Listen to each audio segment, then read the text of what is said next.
Metal Army America welcomes in Eric from FLOTSAM and JETSAM. How's it going, man? It's going great, actually. Awesome. How's the tour going so far?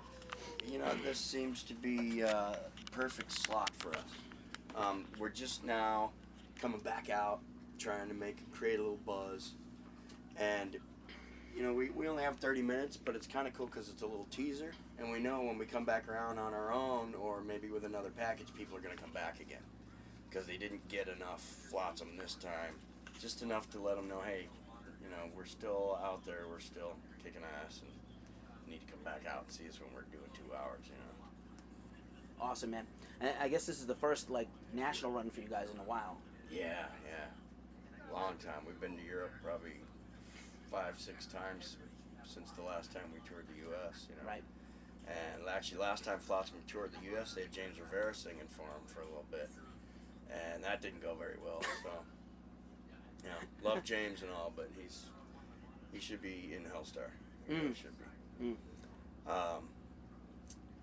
But other than that, it's been long time since we've been out. You know? Yeah.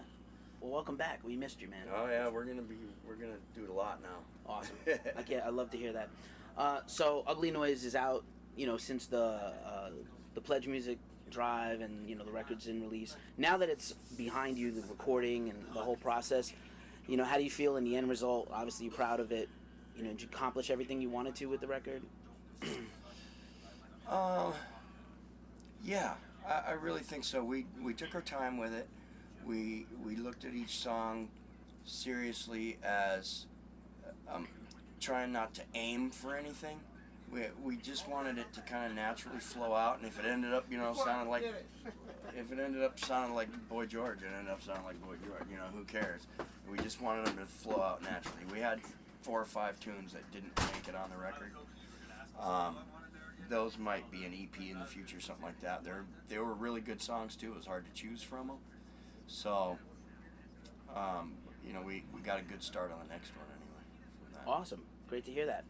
And in general, I talked a lot with Mike in our last interview about Pledge Music. Now looking back on it, would you say it was a good experience? Would you recommend it to others? I haven't cleared this with everyone in the band yet, but I assume we're probably going to do it again for the next one. You know, you don't have anybody taking all the money from your hard work for nothing, basically. As Kelly's found out, it's a lot of hard work, managerial, you know, doing all the paperwork and talking to all the people and getting all the distributing going and all that stuff. So there is a need for management and an agent in this business still. But as far as a label goes, you know, if you can come up with the scratch to record the thing to begin with, there's really no need for one. All they do is take your money. I mean, you know, The Cold has sold many copies in Europe, and I'll never see a penny from that. Never. So Solid record. Yeah. And it was overlooked. It was. But, you know, I don't see that as a FLOTSAM record. I really see that as a Mark Simpson record. Okay. Which is, you know, still very cool. This guy's an amazing guitar player, amazing songwriter. But except for my voice, that really wasn't a FLOTSAM record. As cool as it was. Right. But you know, instead of having to pay back or starting off in the hole because, you know, you got to recoup a bunch of stuff that the album costs and all that, you start off at zero, and everything that comes in goes straight to the band. It doesn't have to filter through a bunch of other departments, and everybody takes their little piece out of it still, you know. So it should end up a lot better depending on how well it sells. Awesome. I think plus once people hear it, it's going to sweep them. It's going to go big. And I think you guys have some plans for wide distribution too now, right? We signed a deal with Metal Blade to distribute it, so they're going to do it worldwide. Awesome. So that's the only company we're dealing with is our old comfortable Metal Blade that we've always dealt with, you know. They've never screwed us over. They've been either the same as everybody else or a little better as far as contracts, stuff like that. So they're, you know, and they love us to death, so. That's awesome. It was a perfect pick, and they're really just distributing more than anything else now anyway.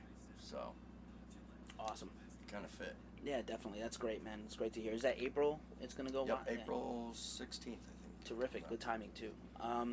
And so just to talk about the record for a little bit, because last time we talked to the band was before the record came out. So the thing I love about it is, obviously the songs are great, but it's got the Flot sounds and definitely like sort of a comeback. Didn't need to make one, but it's there.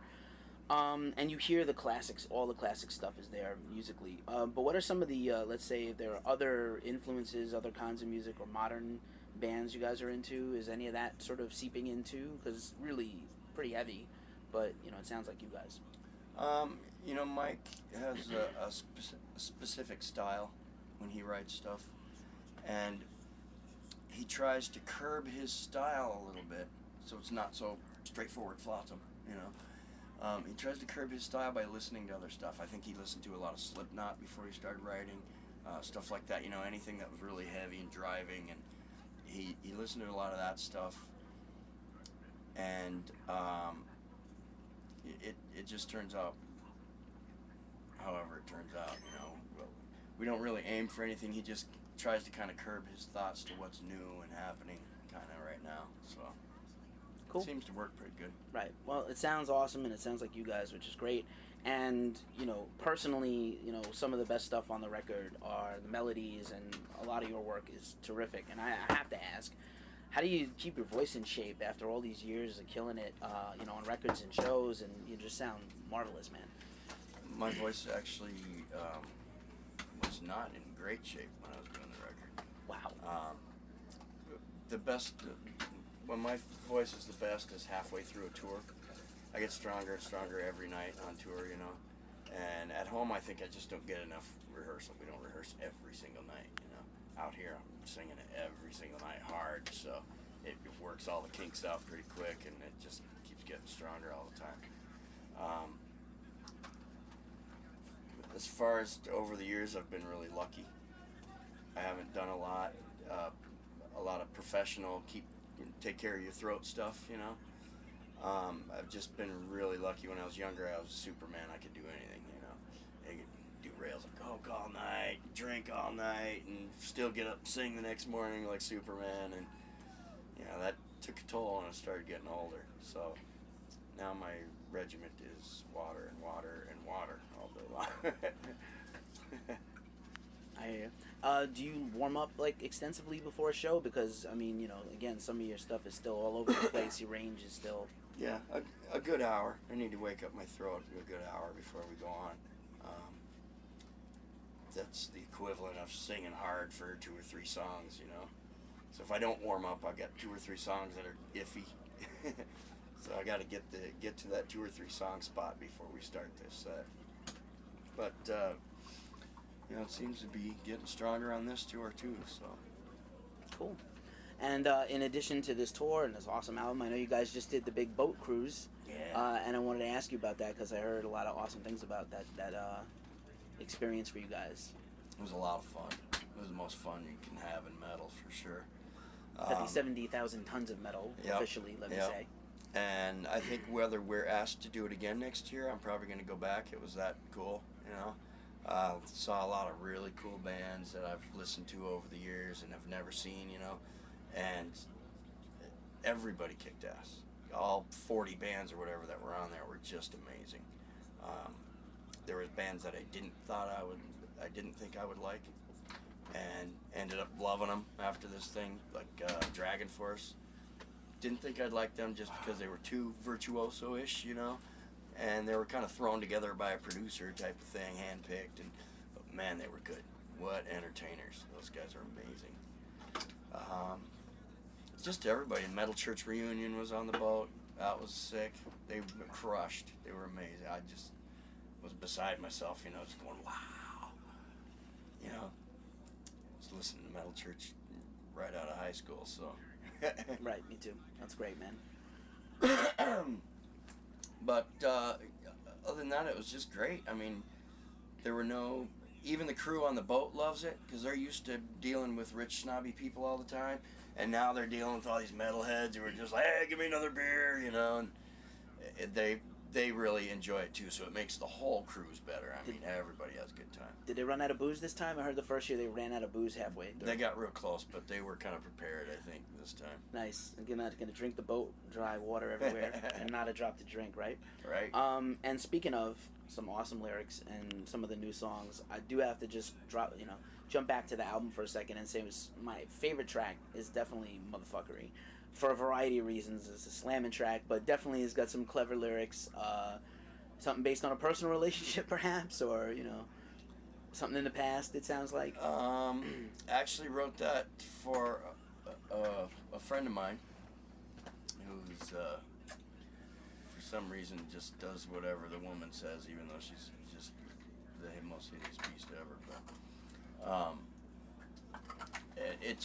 I started writing it about him, and the more I wrote it, the more it fit him, and it just kept going, and basically his whole little life story, so. Awesome. It's a great track, though, and it definitely, that hit me. I was like, oh, sounds like me. When Mike wrote the thing, he gives weird little names to the songs because he has no idea what it's going to be about or what the lyrics are or anything. He writes songs and hands them to me, and he's like, okay, this one's called Motherfuckery. I'm like, well, for now it is. He goes, no, I don't care what it's about. It's called Motherfuckery. I'm like, all right. So I had to kind of go off of that, too, writing it. So it turned out pretty good. That's awesome, man. What a great title. It should get into the lexicon of everybody. Motherfuckery. What is this motherfuckery? Definitely. What this girl cost me a bunch of motherfuckery. We'll use it in a sentence, and we'll find ways. Yeah. We'll spread it around.